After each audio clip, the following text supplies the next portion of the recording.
Alright viewers, so we're doing things a little bit different this weekend. So I'm gonna take you guys on an exercise trail that is located just as you come off the Lady Chancellor and you go up in the mountains. This is called the Pines. Now I don't know the actual name for it, so we're gonna go with the Pines.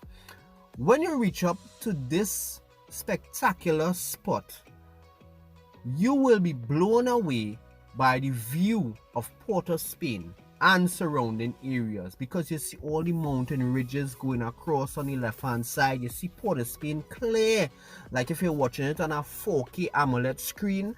And then when you look on the extreme right and you look down, you're actually seeing down into the valley of Maraval, which is like real best view. That's the best way I could explain that. And you could see Pyramid also from on that strategic point.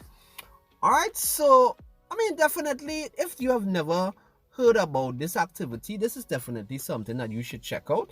And while you're checking that out, you should also hit that subscribe button and the notification bell, so every time that we upload, you will know.